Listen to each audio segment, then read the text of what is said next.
우리에게 주시는 하나님의 말씀은 사사기 5장 1절에서 31절, 5장 전체의 내용입니다. 드보라와 바락의 노래라는 제목으로 은혜 나누겠습니다. 우리 본문을 읽는 데만 5분 이상 걸렸습니다. 설교를 좀 줄여야 되는데 본문이 길다 보니 이 본문을 설명하는 내용만으로도 좀 설교가 길어질 것 같습니다. 우린 지난 시간 드보라와 바락을 통해서 시스라의 군대를 점령하는 일을 보았습니다. 기송강가의 전투를 승리한 후 드보라와 바락은 오늘 말씀 전체 이 내용은 찬양입니다. 찬양을 드립니다. 1절, 이 날에 드보라와 아비노함의 아들 바락이 노래하여 이르되 라고 시작하면서 성경은 들여쓰기가 되어 있죠. 다 찬양의 가사입니다. 승전가지요. 승전가 전반부의 내용은 승리케 하신 하나님을 찬양하는 내용입니다. 근데 그 하나님을 찬양할 때 이 승리 하나님은 과거에서부터 우리를 계속 승리로 이끄신 하나님이다를 고백하는 거지요. 4절, 여호와여 주께서 세일에서부터 나오시고 에돔 들에서부터 진행하실 때에 땅이 진동하고 하늘이 물을 내리고 구름도 물을 내렸나이다. 세일과 에돔은 가나안 땅 허락받기 전에 광야를 지나 오던 땅의 대명사입니다. 그러니까 광야 40년을 상징한다 할 수 있죠. 그때도 하나님이 승리로 이끄셨는데 이제도 승리케 하시는구나를 고백하고 있습니다. 이스라엘이 승리할 수 있었다라는 것은 사람이 아님을 이스라엘의 상황을 통해서 묘사합니다. 압제자의 약탈의 공포가 이렇게 묘사되어 있습니다. 이스라엘 사람들은 대로로 다니지 못했다. 오솔길을 다니면서도 떨었다라고 표현하죠. 안타까운 것은 현실의 상황만 그런 것이 아니라 단순히 압제자의 손에 육체가 괴롭힘을 당할 뿐만 아니라 영적으로 이스라엘은 새 신을 택하여 섬기고 있었다. 처참했다라는 겁니다.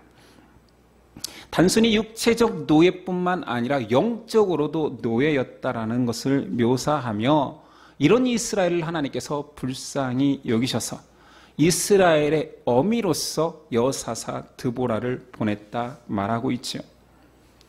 여사사를 통하여서 백성을 모았지만 오합지졸이었습니다. 전쟁을 위해서 모았는데 그 사람들은 무기조차 없었습니다. 8절, 무리가 새 신들을 택하였으므로 그때의 전쟁이 성문에 이르렀으나 이스라엘의 4만 명 중에 방패와 창이 보였던가. 실제로 1만 명의 군사가 모였지만 4만이라 표현한 것은 아마 이스라엘이 각 지파별로 동원하여서 싸울 수 있는 인원을 4만 명쯤으로 보았던 것 같습니다. 그런데 병사들아 모여라 했는데 다 빈손으로 온 거예요. 뭐 즉창을 든 사람도 있고 뭐 삽을 가지고 곡괭이를 가지고 온 사람도 있었겠죠. 그러나 창과 방패를 든 사람 한번 찾아보라. 가사의 내용이 이런 것입니다. 실제로 전쟁으로 온 병사 같지만 이것은 뭐 떼죽음 당하러 온 사람들 같잖아요. 말도 안 되는 전쟁에 이스라엘 백성들이 10,000명이 참여했단 말합니다. 이 얼마나 황당한 헌신입니까? 2절, 이스라엘의 영솔자들이 영솔하였고 백성이 즐거이 헌신하였으니 여호와를 찬송하라. 아니, 죽으러 나오는데 그냥 적군의 방패막이처럼 죽을 것 같이 무기도 없이 나아가는데 즐거이 헌신했대요. 9절에 내 마음이 이스라엘의 방백을 사모하면 그들이 백성 중에서 즐거이 헌신하였음이니 여호와를 찬송하라. 죽으러 가는 길에 즐거이 헌신할 수 있습니까? 그리고 그들을 찬양하는 사람들이 모여들기 시작합니다. 물론 하나님의 승리하심을 찬양하는데 10절에 보니 흰 나귀를 탄 자들, 딱 봐도 뭐 높은 지위에 있는 사람을 상징하는 것 같지요. 양탄 자에 앉은 자들, 부자들을 말합니다. 길에서 그냥 행하는 자들, 일반인이지요. 모두 다 이 사건을 찬양하라 말합니다. 여기서는 이스라엘이 죽음을 각오한 헌신을 즐거이 했다를 강조하는 것이 아니라 헌신의 본질을 말하는 것입니다. 헌신, 몸을 드린다. 한자 용어로도 굉장히 좋은 표현입니다. 몸을 바친다. 헌신의 첫 번째 의미는 생명조차 바칠 수 있는 대가 지불입니다. 아무에게나 줄 수 있고 아무렇지도 않게 호의를 베풀 수 있는 것을 우리는 헌신이라 하지 않습니다. 그냥 호의라고 하지. 생명을 담보로 줄 수 있을 정도의 대가 지불이 첫 번째 헌신이고, 두 번째 헌신의 진짜 의미가 있어지려면 두 번째가 더 중요하죠. 그 헌신이 가치를 지녀야 됩니다. 그 헌신을 통해서 귀한 것이 이루어져야 되죠. 우리는 헌신이라는 자체에 몰두되어서 사람이 어떤 귀한 헌신을 하여서, 예를 들어 의인이라 칭하는 사람들이 이 세상에도 지금 존재하잖아요. 어떤 사람을 구하다가 대신 죽는다. 헌신 맞지요. 아름답고 칭찬받아 맞지만 헌신의 진짜 의미, 그 헌신을 통하여서 귀한 일이 이루어지는 것이 가정될 때 헌신이라고 합니다. 그렇지 않으면 그것을 우리는 안타깝지만 개죽음이지요. 가치가 이루어지지 않으면. 누군가를 구하려고 들어갔는데 구하고 죽든지 같이 빠져 죽으면 그것은 헌신이 아닌 게 되는 거지. 오늘 말씀에서 이스라엘의 헌신의 모습을 먼저 보여주지만 이것은 이스라엘의 헌신을 강조하기 위한 말이 결코 아닙니다. 격전지인 비송강가에서 이루어진 일이 무엇입니까? 무기도 없이 1만 명이 갔지만 하늘에서 별이 떨어지듯 폭우가 쏟아져 기송강가에 휩쓸려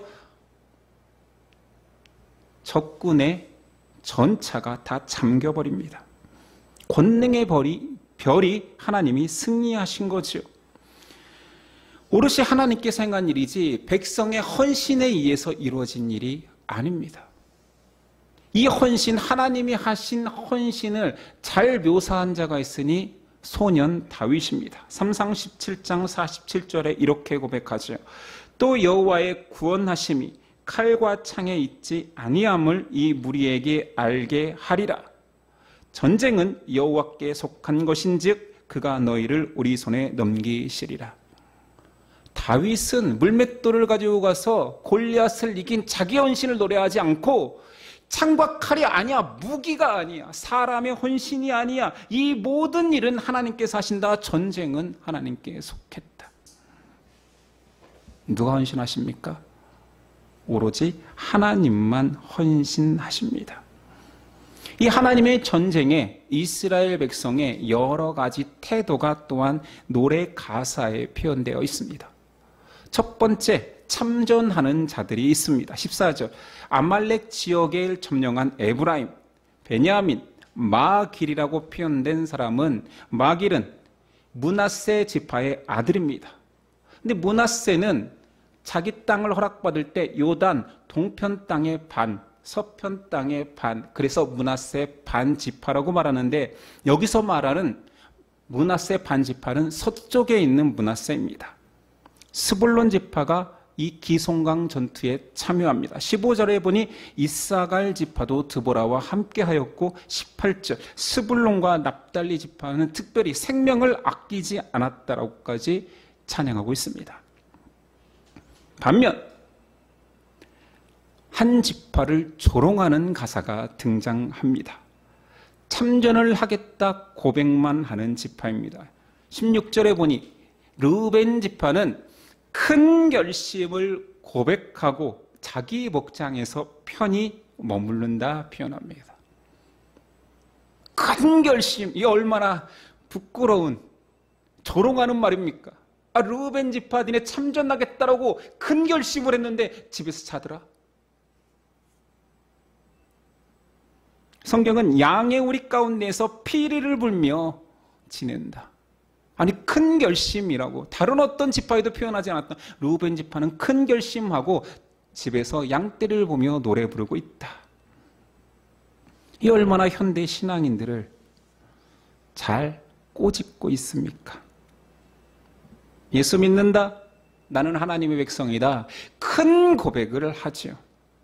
놀라운 고백입니다. 이 고백 자체만으로도 참 대단한 믿음 같습니다. 그래서 한때 전도 폭발에서는 사람들에게 이렇게 묻는 거예요. 구원의 확신이 있습니까? 당신은 예수님을 주라 고백합니까? 고백만 하면 예스, 당신은 천국 갑니다. 이렇게 사람을 점검하고 전도하고, 그 고백이 머뭇거리는 사람한테는 적극적으로 교회 다니셔야 됩니다, 신앙생활 하셔야 됩니다, 이렇게 하고 가르친 적도 있어요. 고백이 진짜입니까? 예수님은 나더러 주여 주여 하는 자마다 다 천국에 가지 못한다고 했는데 예수님이 뻥치시는 겁니까? 성경이 이렇게 상세하게 모세하는데 큰 결심만 나고 집에서 놀더라. 자기 양떼나 불며 피리 불고 즐기고 있더라. 그들이 원하는 것은 하나님을 향한 축복만 받아 내 양떼가 풍성하면 돼. 그렇지만 나 결심해서 그 하나님의 전투에 참여할 거야, 참여할 거야, 참여할 거야. 그러나 피리 불고 놀고 있습니다. 그들의 노래에는, 그들의 피리의 찬양은 자기를 위한, 자기 만족과 기쁨을 위한 노래인 거지. 세 번째 분류가 있으니 불참하는 자들입니다. 17절 길르앗. 길르앗 12지파 중에 속하지 않지만 이것이 바로 요단 동편 땅을 상징합니다. 그래서 므낫세 반지파, 나머지 므낫세 반지파를 말하는 것일 수도 있고 동편 땅에 있던 갓지파를 말하는 것일 수도 있습니다. 그리고 단과 아셀 지파는 가나안 서쪽 지중해에 붙어있는 땅을 허락받은 지파입니다. 그러니 이런 표현이 있는 거예요. 자기 배와 항구에만 열중한다. 모두 다 하나님의 백성이고 하나님의 허락한 지파입니다. 그런데 그들은 자신의 배와 항구, 생업에만 집중하고 있습니다. 그들이 열심히 일을 한다는 거지요. 집중하고 있으니. 그러나 하나님의 일에는 관심이 없습니다. 교인이라고 다 구원의 백성이 되는 것은 아닙니다. 안타깝지만 이것이 진실입니다. 하나님의 12지파, 하나님의 선민이라고 존재하지만 어떤 이들은 명목상의 백성, 실제적으로는 하나님의 백성이 아닌 자들도 있다라는 것을 오늘 찬양에서 폭로하고 있는 거지. 찬양 후반부 내용은 당연하게도 전쟁 결과를 드러내는데 두 상태의 사람으로 비교합니다. 당연히 결과니까 승리자가 있고 사망자가 있습니다. 근데 이 전쟁의 결과는 알다시피 사람의 힘, 능력이 아니었습니다. 군세의 강함도 아니었고 지파별로 서로 협력하여서 승리했다라는 것을 강조하는 내용도 전혀 없습니다. 단순히 결론은 하나님 편에 서 있는가 아닌가로 나눕니다. 이것을 대조하기 위해서 하나님 편에 선 여인과 하나님 편이 아닌 여인을 대조하여서 그들의 고백을 보여주고 있습니다. 가나안의 여인들, 그들은 하나님 편이 아니겠지요. 그들을 풍자하는 가사로 이렇게 표현합니다. 가나안의 여인들은 지혜로운 여인들이다. 그들의 지혜로 시스라가 이길 거라는 것을 예상하고 있다. 그들의 찬양은 이렇다는 거예요. 시스라 군대의 한 군사는 한두 처녀와 채색 옷을 전리품으로 취할 것이다. 모든 명사마다 한두 처녀를 데려오고 채색 옷을 가질 것이다. 너무 직설적이지요. 과거 고대 전투의 전리품은 사람이지 않았습니까? 그런데 아이러니하게도 그들이 한두 처녀를 얻으리라고 했던 그 군사들은 단 2명의 여인에 의해서 멸망합니다. 드보라와 야엘이지요. 하나님을 택한 이스라엘의 대명사로 드보라가 등장합니다. 찬양의 내용 속에는 이스라엘의 어미로 추앙합니다. 승리한 백성의 어머니로 구원의 영웅으로 묘사되고 있습니다.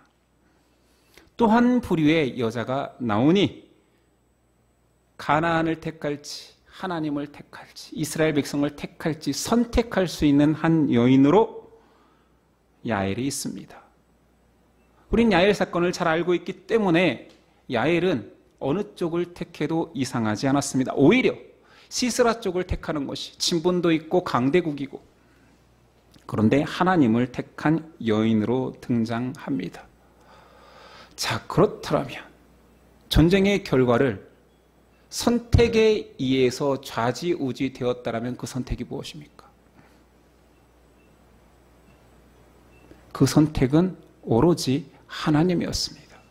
하나님을 택한 자는 승리요, 하나님을 택하지 않은 자는 멸망입니다. 이 구분밖에 없습니다. 시스라가 대단한 헌신을 알고 야엘이 대단한 헌신을 한 것이 아니라 그들은 하나님을, 드보라가 야엘이 대단한 헌신을 한 것이 아니라 하나님을 선택한 것입니다. 20절, 별들이 하늘에서부터 싸우되 그들이 다니는 길에서 시스라와 싸웠도다. 누가 싸웠다고요? 별들이. 마지막 절 31절, 여호와여 주의 원수들은 다 이와 같이 망하게 하소서. 주를 사랑하는 자들은 해가 힘있게 도둠같게 하시옵소서 하니라. 그 땅이 40년 동안 평온하였더라. 하나님이 승리하십니다. 이것은 하나님의 전쟁이거든요.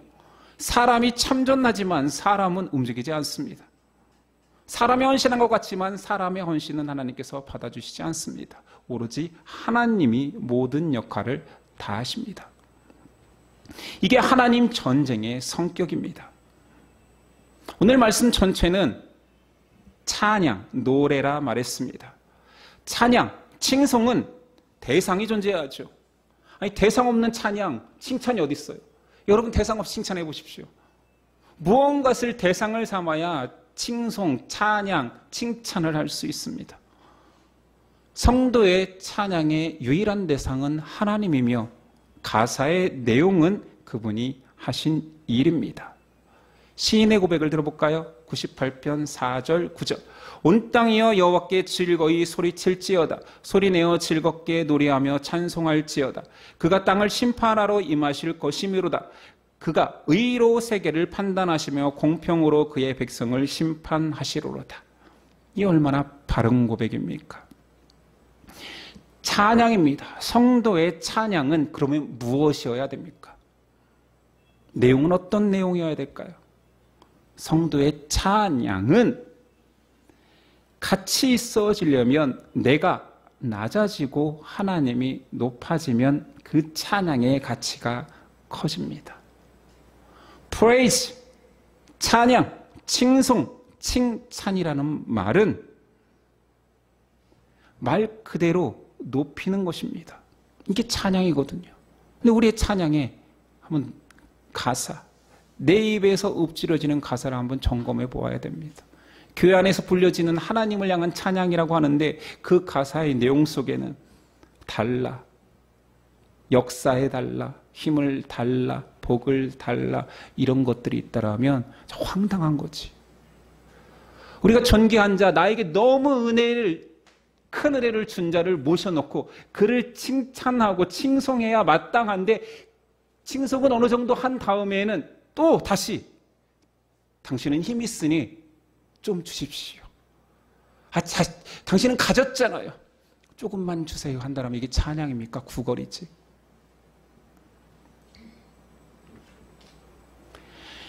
바락의 이름은 히브리서 11장 믿음의 용장들이 들어가 있는 그 자리에 떡하니 들어가 있습니다. 바락이 뭘 했습니까? 바락은 처음부터 헌신하지 않았습니다. 오히려 헌신을 요구할 때 여인의 뒤에 숨었던 자고, 그래서 그는 축복, 그 승리의 영광을 한 여인에게 빼앗겼었죠. 그런데 믿음의 용사의 이름이 바락이 들어가 있습니다. 처음부터 묘사하기를 못난 자, 아무것도 아닌 자. 그래서 제가 표현하기를 여성 품에 옷자락 뒤에 숨는 마마보이로 표현했던 그 바락. 그런데 어떻게 히브리서 11장 이름이 들어가 있습니까? 심지어는 드보라의 이름도 빠져 있습니다.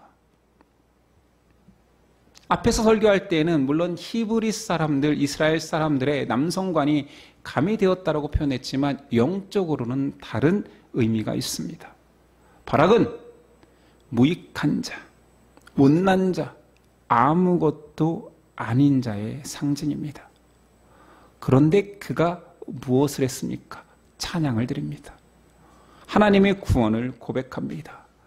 내가 아무것도 아닌 자, 못난 자, 정말 비굴한 자였는데 나를 통하여서 하나님은 구원의 역사를, 승리를 이루시는구나. 이 고백을 한 거지요. 우리는 이것을 뭐라 하는지 아십니까? 믿음이라고 합니다. 믿음은 능력이 아닙니다. 믿음은 나의 능력이 아닙니다. 내 안에 역사하는 능력도 아닙니다. 믿음은 오로지 하나님의 능력입니다. 바락이 그것을 고백하였기에 믿음장에 들어가기 합당한 자인 거지요. 믿음으로 정말 많은 일을 한 용사들의 이름이 가득할 것 같지만 믿음으로 자신이 완전히 낮아진 자, 아무것도 아닌 자, 비굴한 자. 그러나 나를 통하여서 이 낮은 자, 아무것도 아닌 자를 통하여서도 하나님은 승리하신다. 하나님을 마음껏 높일 수 있는 찬양을 드린 자 바락이 믿음의 용사로 들어갈 수 있는 것입니다. 바락의 삶 전체가 이 땅에 우리가 존재하는 이유를 밝혀낸 것입니다. 못나고 나약하고 아무것도 아닌 네가 창조주 하나님을 노래할 수 있는 믿음을 가졌다라는 거지. 웨스터민스터 소위의 문답 1번 첫 번째 문항이 바로 이 존재의 이유를 밝히고 있잖아요. 사람의 제일 되는 목적은 무엇입니까? 하나님을 영화롭게 하는 것과 영원토록 그를 즐거워하는 것, 그를 찬양하는 거라 말합니다. 이게 존재의 이유입니다. 로마서 7장은 사도 바울의 인간적 고백이 담겨 있습니다. 오라 나는 공고한 사람이로다. 이 사망의 몸에서 누가 나를 건져내랴. 전 로마서 이 7장을 가지고 굉장히 많은 씨름을 했습니다. 굉장히 많은 추석책, 로마서 추석책을 보면 7장부터 펼쳐봅니다. 종류도 되게 많이 봤어요. 저희 궁금함은 이거였거든요. 아니, 한 신앙인으로서 가장 높은 경지에 오른 바울이 그 인생의 말년의 고백이 로마서인데 7장에 이 고백은 진실로 평생 정결하게 살고 가장 의인에 가까운 그가 한 고백일까? 아니면 문학적 표현일까? 죄인된 사람의 속성을 담고 그 사람의 보편적인 모습을 고백한 걸까? 아니면 진실로 그의 고백일까를 다 찾아본 거예요, 책마다. 근데 딱 반반입니다. 신학자들이 좀 협의해서 하나로 정하든가. 반반으로 나오면 이 책 보고 또 여기 또 이 내용. 이쪽 주자. 들어보시고 여러분이 판단해 보십시오. 로마서 7장 24, 25절. 오라 나는 공고한 사람이로다. 이 사망의 몸에서 누가 나를 건져내랴. 우리 주 예수 그리스도로 말미암아 하나님께 감사하리로다. 이것을 사도 바울의 상태로 접근하려고 하니까 제가 오류에 빠진 것입니다. 많은 신학자들도 그것을 밝히고 싶었던 것 같아요. 근데 이것이 진실한 하나님 앞에서의 고백이라면 이보다 멋진 찬양이 없습니다. 평생을 하나님께 헌신하고 목숨 들여 감옥에 빠져 곧 죽을 그가 오라 나는 공고한 사람이로다. 이 사망의 몸에서 누가 나를 건져내라. 그러나 우리 주 예수 그리스도로 말미암아 하나님께 감사하리로다. 자신은 사도라 자부하고 그 자부심을 터뜨리는 것이 아니라 그 감옥에서 오라 나는 공고한 사람이로다. 이 사망의 몸에 매여서 아직도 죄를 탐닉하고 있는 나 공고하도다. 쓰레기다. 아무것도 아니다. 내가 한 일은 아무것도 아니다. 그러나 우리 주 예수 그리스도께서 하신 일은 놀랍다. 감사할 수밖에 없다.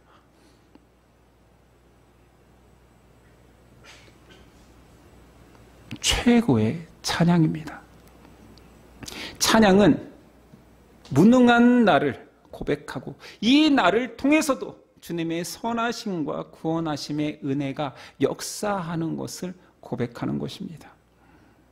그러니 5장에 내용을 읽어보면 드보라도 높이는 것 같고 바락도 높이는 것 같고 1만 군대도 높이는 것 같고 야엘도 높이는 것 같지만 아닙니다.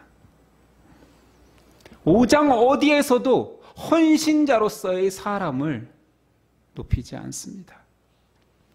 성경 전체에서 헌신을, 사람의 헌신을 인정하지 않습니다. 이스라엘 어떤 이도 목숨을 들여 그 노력과 헌신으로 구원을 이룬 자가 없습니다. 1만 명의 군사들은 무기도 들지 않고 헌신한다고 왔다니까요. 여러분들이 장수입니다. 군대를 모집하는 그 모병하는 장수라 칩시다. 제가 싸우겠습니다 했는데 우리 무기고가 비어있고 그런데 싸우겠습니다 하고 왔습니다. 빈손으로 왔어? 그럼 여러분들 어떤 느낌일까요? 너도 빈손이야? 너도 빈손이야? 그래, 착하다, 귀하다, 무기도 없지만 죽으러 왔구나, 이러겠습니까? 집으로 돌려보내고 싶지 않을까요? 아예 그냥 모병의 문을 닫고 싶지 않을까요? 와닿지 않습니까? 한 학생이 열심히 공부했습니다. 아주 피땀 흘려 정말 최선을 다해서 공부했습니다. 시험장에 연필 하나 가져오지 않고 빈손으로 온 겁니다. 귀하다. 이제 마른 거 봐. 너 얼마나 열심히 했길래 눈밑이 시커매. 그런데 연필도 안 가져왔어. 1만 명의 병사 중에 시스라를 죽인 사람이 없습니다. 한 여인의 손에 시스라를 넘긴 것이 그 한 여인을 높이기 위함이 아니라 너희의 헌신은 받지 않는다. 이 전쟁은 내가 하늘의 별로 치룰 것이다. 이 하나님을 잘 고백한 잠언 21장 30절 이하의 내용이 있습니다. 지혜로도 못하고 명철로도 못하고 모략으로도 여호와를 당하지 못하느니라. 싸울 날을 위하여 마병을 예비하거니와 이김은 여호와께 있느니라. 사람의 헌신이 하나님의 승리를 조금이라도, 한 개인의 구원을 조금이라도 앞당기거나 유익하게 할 수 없습니다. 하나님만이 구원을 위해 헌신하십니다.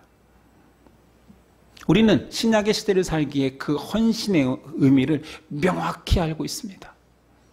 우리의 승리를 위하여서 자기 독생자 아들 예수 그리스도를 헌신시키셨지요. 이 땅의 유일한 헌신자 예수 그리스도십니다. 그리고 하나님 또한 내 아들 예수의 헌신 외에는 아무것도 받지 않겠어. 어떤 노력도 헌신이라 말하지 않을 거야. 어떤 제사도 어떤 핏부림도 죄를 한 터럭이라도 씻어낼 수 없어. 내 아들의 헌신만 유일한 헌신이라 말씀하십니다. 찬양의 결론은 너무 뻔한, 우리가 다 알고 있는 그 내용입니다. 하나님 편에 선 자 승리요, 하나님 편에 서지 않은 자 멸망이라 말합니다.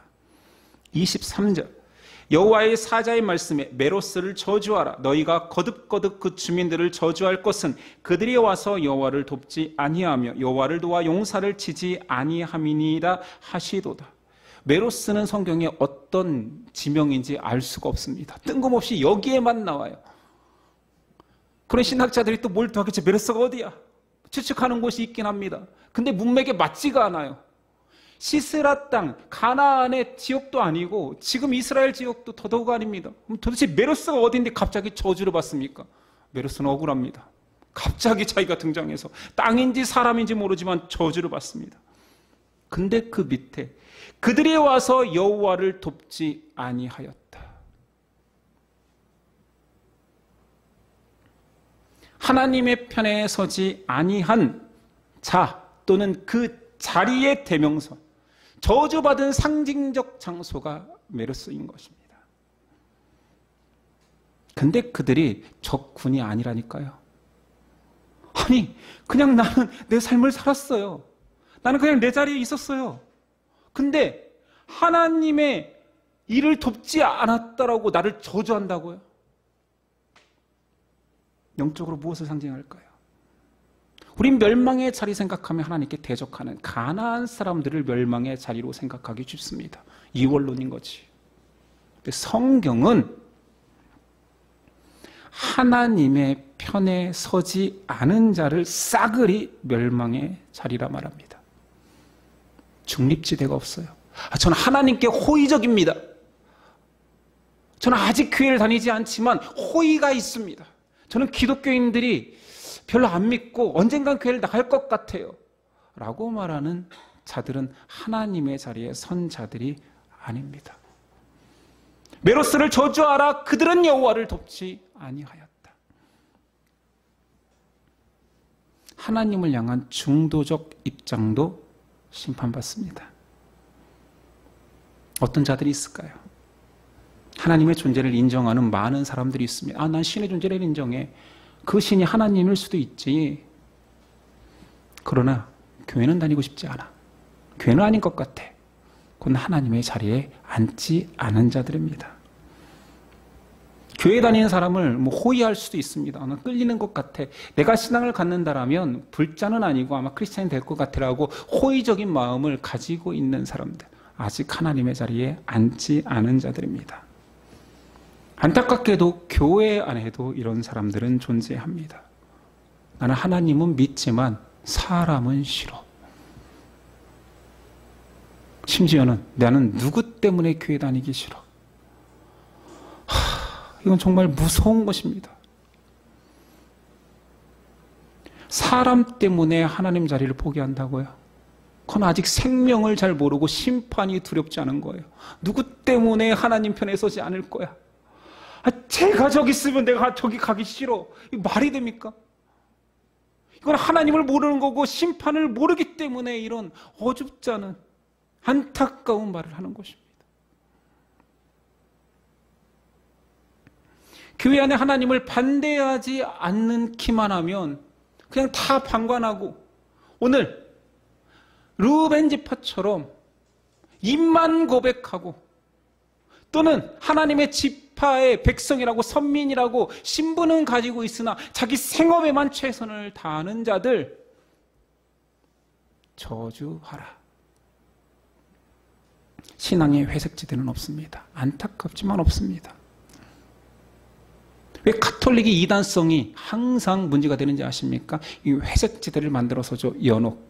어줍지 않은 사람들이 너무 많으니 그들한테 지옥 간다고 할 수는 없으니 어디 중간지대 한번 있어봐. 하나님의 은혜가 크니까 어디 한번 있어봐. 거기 한번 그냥 존재한다고 해봐. 잘하면 천국 갈 수도 있어. 네가 못해도 네 후손들이 천국으로 보내줄 거야. 헌신해서. 이게 가톨릭의 어마어마한 이단성 아닙니까?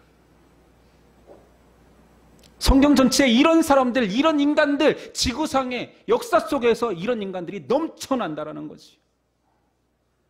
좌하지도 않고 우하지도 않고 어중간하게 중간에 있어서 믿는 척하는 자들. 이스라엘에도 넘쳐났습니다.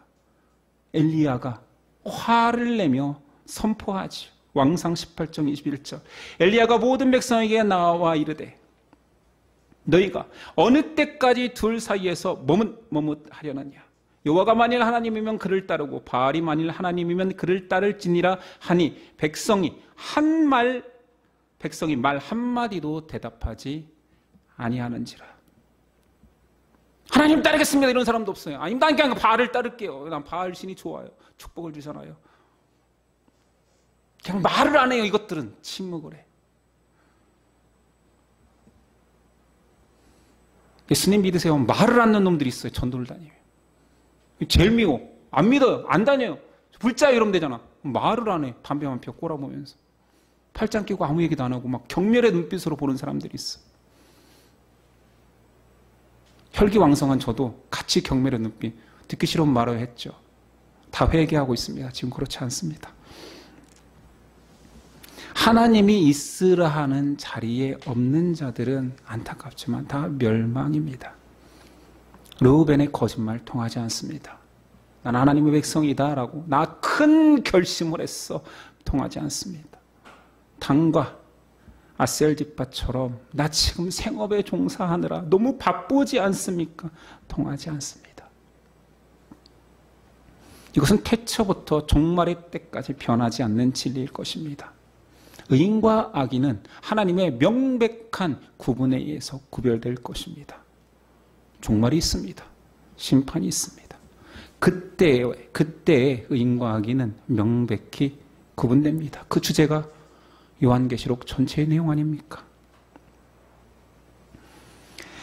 세상의 기준이 아닌 하나님의 완벽한 구분에 의해서 세상은 결론납니다. 하나님 편에 선 자는 구원이요, 하나님 편에 서지 않는 자는 영원한 심판입니다.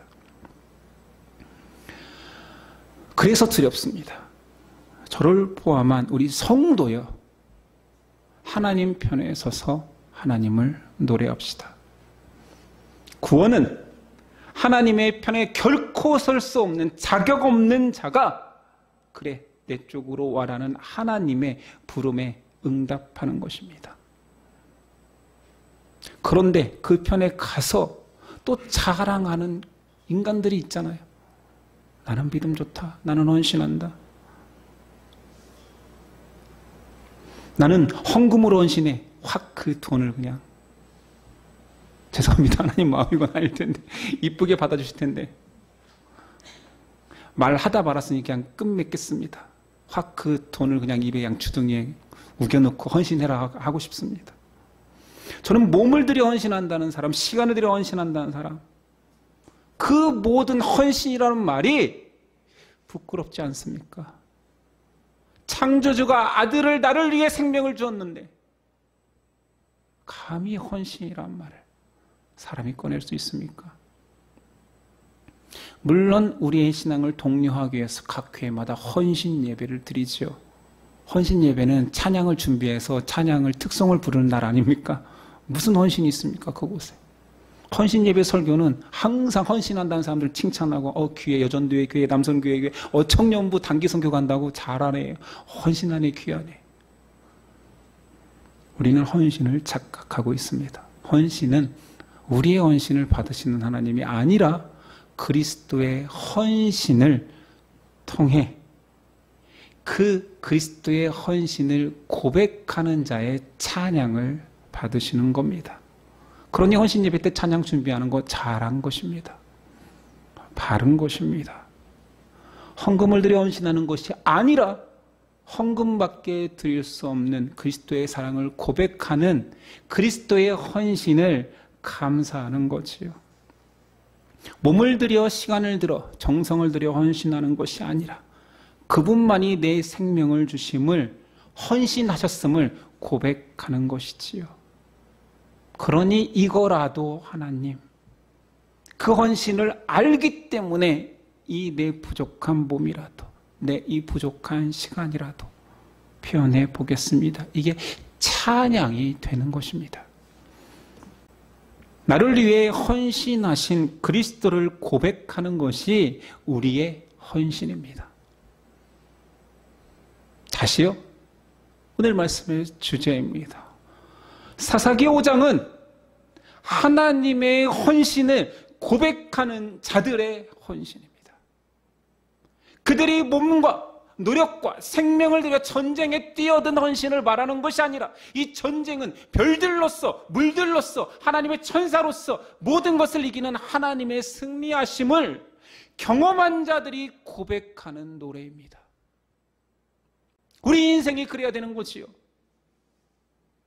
물질로, 정성으로, 노력으로 헌신하는 것이 아니라 나를 위해서 내가 할 수 없는, 결코 하나님께 다다를 수 없는 헌신을, 하나님이 받아주시는 유일한 헌신을 그리스도께서 하셨으니 그 그리스도만을 노래하는 인생 되겠습니다. 이것이 우리의 헌신인 것입니다. 여기에 자랑은 부끄러워서 끼어들 수가 없지요. 여기에 의시됨은 부끄러운 거지요. 저의 모습인데 남의 모습인 것처럼, 어줍지 않게 목사로 헌신하는 것처럼 제가 살면서 남의 모습인 것처럼 표현해서 죄송합니다. 우리의 헌신은, 헌신이라는 표현이 무색한 그리스도의 헌신에 반응하고 고백하는 노래일 뿐입니다. 그렇게 삽시다. 기도하겠습니다. 주님 감사합니다. 그리스도께서 헌신하셨군요. 몸을 들이셨군요. 목숨을 바치셨군요. 그것만 하나님께서 받아주시고 승리케 하셨군요. 이 노래가 이 칭송이 우리의 입술에서 그치지 아니하며 세상에 나가서도 내 생업이 아닌 이 고백을 드리는 자리에 항상 서 있게 하옵소서. 하나님 편에 선자의 특권, 하나님을 마음껏 노래할 수 있는 우리들에게 하옵소서. 감사하며 예수님의 이름으로 기도드립니다. 아멘.